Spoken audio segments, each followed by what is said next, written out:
What's up YouTube? This is Coach Donnie with ElevateYourself.org. In this video we'll talk about how to serve an effective float serve. And a lot of your serving fundamentals will come in this video. In general, you always want to start with your feet in a V shape or an L shape, depending on how your body is made. And that means my left foot is facing the net, and my right foot is either facing the sideline or the right pole. And that allows me to open up a little bit to generate power on the ball. Once I get my feet positioned, you see how I'm shifting my weight to my rear hip, and part of your power is going to come from the transfer of the momentum from your right hip to your front hip. Next, you want to have your chest facing 45 degrees relative to the net, or 90 degrees depending on what's comfortable for you. But generally, you want to make sure you open up for power and close to your target.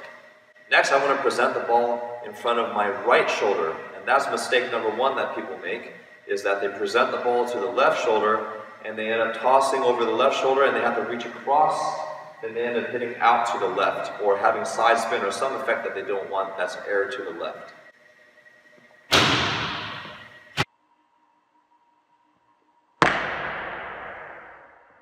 This is what the serving motion looks like without the ball, and I recommend doing this multiple times before you actually include the ball to help build some solid habits before you actually serve.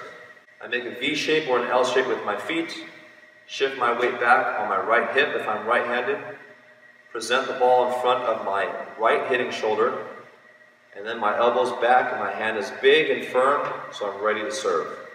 The order of the movements is going to be present the ball, toss, step, elbow, freeze.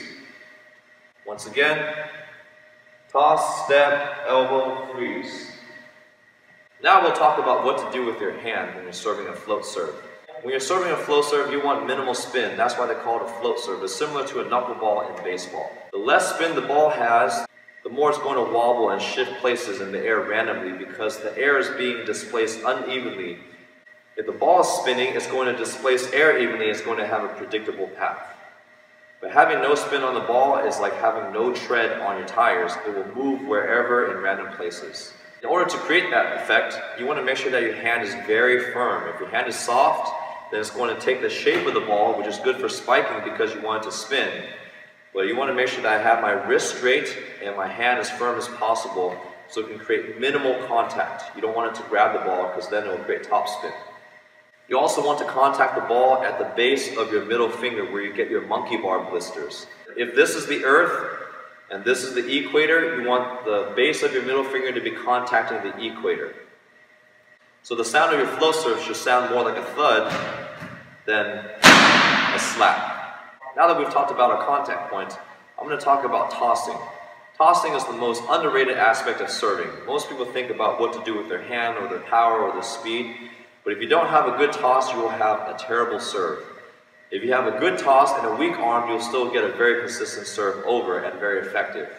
When you toss the ball, you want to make sure that we talked about presenting the ball in front of your right shoulder. So when I lower the ball to lift it, I'm going to have it a few feet or a few inches higher than my highest contact point. The lower the toss, the easier it is to contact the ball. When I'm tossing the ball, you want to make sure that you toss it where it lands to the right of your left foot. Because when I step through, it's going to be right over my hitting shoulder. This is why it's important to practice tossing, because if I'm tossing and it's landing in front of my left foot, I know that my serve is going to go to my left and out. So fix that problem not with your arm swing, but fix it with your toss. Present the ball with my right hitting shoulder. If I do this correctly, it should land to the right of my left foot.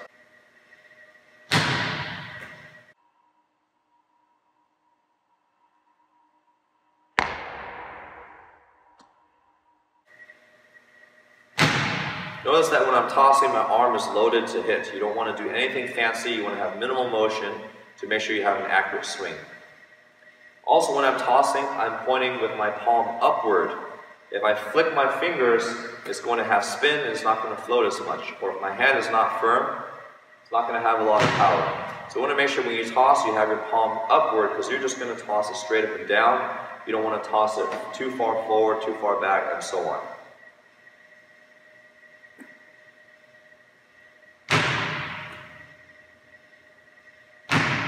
So a consistent toss will produce a consistent serve.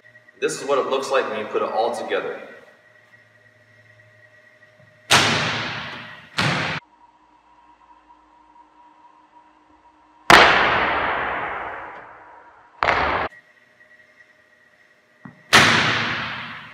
Remember that power comes from several places. It comes from the body transfer momentum from my right hip to my left. It comes from the rotation of my body. And it also comes from the speed of my arm. The reason why you want to freeze when you're serving is it helps with accuracy. And if I freeze to my target, the ball will probably go there. Now you'll see what it looks like from behind and why it's so important to toss over your right shoulder when you're doing your float serve.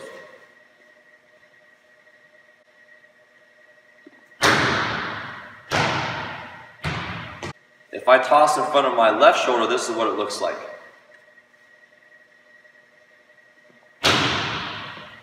Do you see how I had to reach over my left shoulder in order for me to contact it and it forced me to hit in another direction? Also observe that I'm freezing to my target and I'm also hitting through the ball so the ball can be as flat as possible.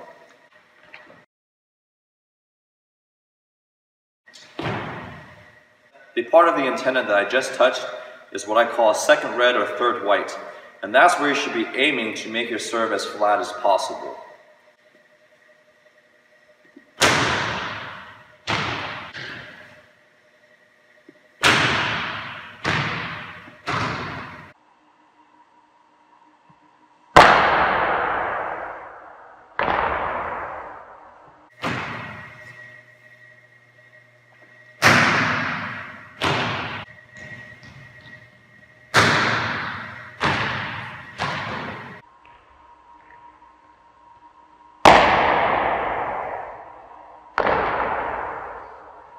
In summary, to have an effective standing float serve, you want to make sure that your feet are set up in the right position, left foot facing the net, right foot facing the sideline or the right pole to make a V shape or an L shape.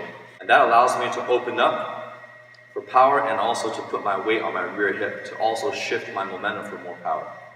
Then I present the ball over my right hitting shoulder with my elbow back ready to serve. And the 4-step process is toss, step, elbow, freeze. Thanks so much for watching this video. If you have any other video suggestions regarding volleyball, athletic training, or fitness, please leave your video suggestions in the comments below. Otherwise, I'll see you guys in the next video.